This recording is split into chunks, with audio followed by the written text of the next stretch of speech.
Welcome back to Chat Like a Native. Hey, everyone. Have you ever felt like, okay, you know a lot of English words, you sort of get the grammar, but when you actually go to speak, it just doesn't flow. Like you're building every sentence brick by tiny brick. Yeah, that's a really common feeling. It can be frustrating. Totally.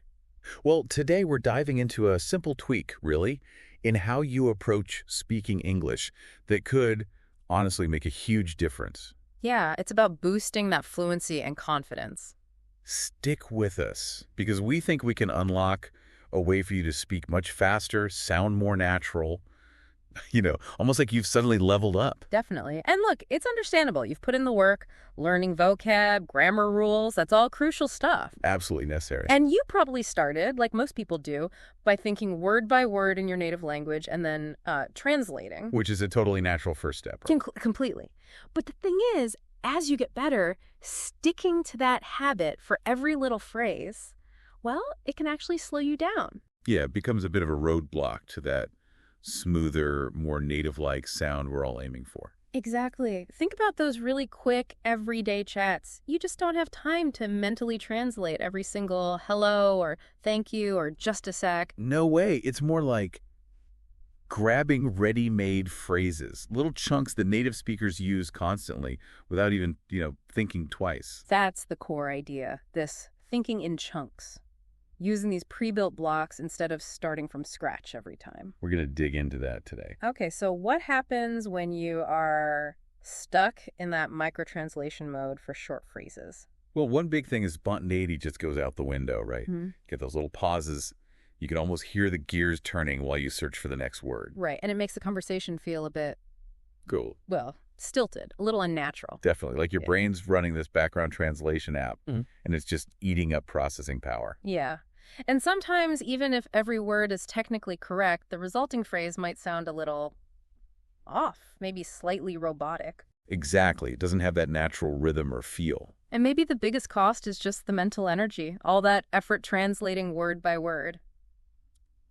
It's tiring. It really is. That's energy you could be using to actually listen, to understand the nuances of what the other person is saying. And to craft a response that feels more genuine and, well, you. So the real beauty of shifting towards thinking in these chunks is it frees up your mind. Yeah, you're not bogged down by the tiny details. You can focus on the actual meaning, the tone you want to convey, and really just connect with the person you're talking to. It's liberating. Kind of. Okay, so that sounds great. But how do people actually start doing this? How do you, tap into this chunking idea? Good question. Well, the first step is really just awareness. Start paying closer attention to the English you hear all around you. Listening actively. Yeah. What are those little phrases that keep popping up in everyday situations? And also, think about the things you wish you could say more smoothly. What trips you up? That's a great place to start, those little conversational building blocks. And we can give some examples, right? There are definitely categories. Think about agreeing or acknowledging something, like sounds good or no problem, or maybe a stronger absolutely. Native speakers grab these instantly. They're like prepackaged units. Right. They don't think sound plus good. It's just sounds good. Exactly. Or think about when you need to pause or buy a little time. Yeah, like hold on, or just a sec, maybe. Let me think. Perfect examples. Again, these aren't things we build word by word in the moment. They're just ready. Handy tools for navigating the chat. And showing you understand. Oh, yeah.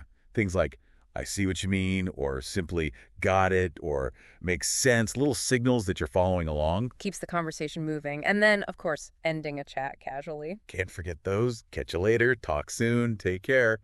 All very common chunks. Okay, so there are loads of these.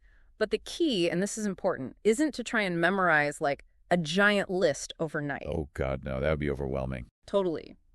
The better approach is to start small. Maybe pick, say, 5 to 10 phrases. Yeah, ones that are really relevant to your life, your work, your hobbies, how you chat with friends. Focus on making those your go-to automatic phrases first. Okay, so you've picked your 5 or 10 phrases. Now what? How do you actually make them stick so they just roll off the tongue? Right. How do you automate them? Well, there's some really practical things you can do. One we really like is phrase journaling. Phrase journaling. Tell me more. It's pretty simple, actually. Maybe each morning or whenever works, just jot down the few target phrases you're focusing on. Okay, writing them down helps. It does, but then take it a step further.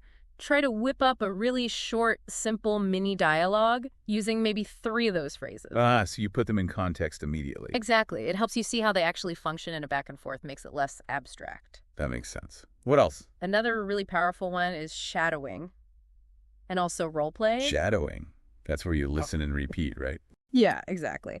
Listen to a short audio clip, maybe from this show or any dialogue, and repeat immediately after the speaker, like their shadow. And the key is not just the words. No. Focus on the intonation, the rhythm, how the words kind of blend together into chunks. You're mimicking the music of the language. Got it. Mimicking the chunks, not just the words. And role-playing. Well, that builds on it. Think of common situations: ordering coffee, making a quick phone call, asking for directions. Try acting them out, either by yourself or even better, with a language partner.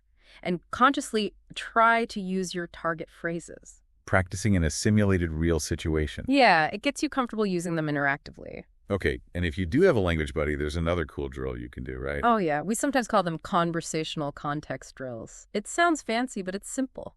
How does it work? You and your partner each pick a few target phrases. Then you just talk. But you try to create situations where you can naturally use those phrases. Like a little game. Kind of. For example, you might agree that whenever one person says, "by the way," the other tries to respond with, "oh, by the way," and add something relevant. I see. So you're linking the phrase to a specific conversational trigger. Exactly. It helps build that automatic connection. All these active methods, they build that sort of linguistic muscle memory. Training your brain to grab the whole chunk automatically. Less thinking, more reacting naturally. Now, active practice is key. But passive listening plays a big role too, doesn't it? Absolutely crucial. Just hearing these phrases used naturally by native speakers in different contexts, it reinforces everything you're actively practicing. It helps with recall, right? Seeing how it actually sounds in the wild. Definitely. So make a point of listening for phrases when you're listening to podcasts or watching YouTube. Actively notice when people use those chunks you're working on, like tuning your ears specifically for them. Precisely. It's like highlighting them in your mind as you listen. And TV shows or movies can be great for this too. Oh, yeah. Maybe watch first with English subtitles. Look specifically for repeated phrases, those common chunks. Okay, spot them with the text first. Then maybe watch that same bit again, but without the subtitles. See if you can now hear and recognize those phrases just by listening. Testing your ear. I like that. And hey, don't forget music. Loads of songs use common everyday expressions. True. Singing along can be surprisingly helpful. It really can. It helps you nail the rhythm and the stress patterns of those chunks in a really fun way. The more exposure you get, the more your brain starts to store these phrases as single units, ready to go. Exactly. Ready for quick retrieval when you need them in conversation. This really leads to a fundamental shift, doesn't it? A mindset shift about what these phrases even are. It really does. You have to consciously stop seeing, say, sounds good as two separate words. Sounds and good. Right. They belong together. Think of it like Scrabble tiles, maybe? Or Lego bricks. Each phrase is one single tile or brick. Okay. So your brain isn't picking individual letters. No. It's grabbing the whole pre-made sounds good tile when it needs it. Much faster, much more efficient. That's a great analogy, the phrase tile. Embracing that idea that fluency is largely built on knowing and using these chunks, that's really powerful. It's not just about having a massive vocabulary of single words. No, it's about knowing how those words commonly cluster together in real speech. That shift in perspective can genuinely speed up your progress. Makes your English sound so much more natural, too. Definitely. But there's another layer to this. Just knowing the phrase isn't quite enough. Okay. What else? You've got to know when and where to use them appropriately. Context is everything. And tone, too. Right, because a phrase isn't just words. It carries a certain feeling or formality level. Exactly. Think back to no worries. We said it's casual, friendly, good after someone apologizes for something minor. But you probably wouldn't drop a no worries if your CEO apologizes for a major project delay in a formal meeting, right? Probably not the best move. It would sound way too casual, maybe even dismissive. Right. Or sounds good. That's generally friendly, good for agreeing with peers on a plan. Okay. Hold on a sec. Is pretty neutral, polite for a brief interruption. Yeah. And I see what you mean. Shows you're engaged, you're tracking the conversation, trying to understand, it's more thoughtful. So it's not just memorizing the chunk. No, it's practicing matching the chunk and the tone you use with it to the specific situation. To avoid those awkward moments or misunderstandings, like using no worries when something more formal is needed. Exactly. So pay attention not just to what phrases people use, but when they use them, how they say them, and who they're talking to. Observing the whole context. That helps you develop that intuition for using them effectively yourself.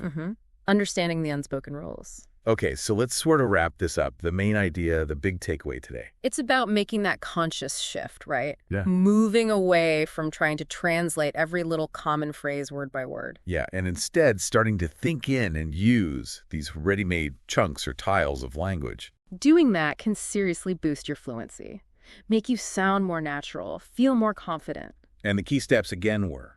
First, choose a small, manageable number of high-frequency phrases, ones you actually hear and need. Okay, start small and relevant. Second, actively practice them. Use phrase journaling, shadowing, role-playing. Make them feel automatic. Get that muscle memory working. And third, keep listening. Tune your ear to how native speakers use these chunks naturally in podcasts, movies, music, real conversations. Reinforce it through exposure. Makes sense. Yeah. So, to everyone listening, are you ready to ditch some of that slow, word-by-word translation? Ready to speak with a bit more flow? Give it a try. Your very next conversation in English, seriously, the next one you have is the perfect chance to experiment. Notice the short phrases people use around you. And try slipping in one or two of your new phrase tiles into your responses. See how it feels. See if it changes the dynamic. Let us know how it goes. It really can make a difference.